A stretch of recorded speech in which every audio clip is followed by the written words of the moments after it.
தமிழக நிதியமைச்சராக மரிய வில்சனும் வருவாய் மற்றும் பேரிடர் துறை அமைச்சராக செங்கோட்டையனும் நியமிக்கப்பட்டுள்ளனர். தமிழக அமைச்சரவை இன்று விரிவாக்கம் செய்யப்பட்டது. காங்கிரஸைச் சேர்ந்த 2 பேர், தாவிகவைச் சேர்ந்த 21 பேர் என மொத்தம் 23 எம்எல்ஏக்கள் அமைச்சர்களாக பதவியேற்றனர். அனைவரும் ஆண்டவன் மீது ஆணையாக என கூறி பதவியேற்றனர். அதிமுகவில் என்னை புறக்கணித்தார்கள், அதன் காரணமாக கட்சியிலிருந்து வெளியேறிவிட்டதாக முன்னாள் சபாநாயகர் தனபால் கூறினார்.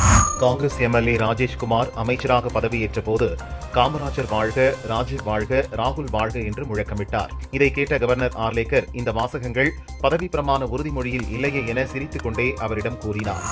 RK Nagar MLA Maria Wilson, Aranthangi MLA Parvez, Thoothukudi MLA Srinath என தாவிகவைச் சேர்ந்த 3 சிறுபான்மையின எம்எல்ஏக்கள் இன்று அமைச்சர்களாக பதவியேற்றனர்.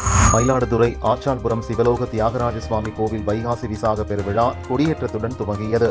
26ஆம் தேதி திருக்கல்யாண நிகழ்வும் 29ஆம் தேதி தேர் திருவிழாவும் நடைபெறுகிறது.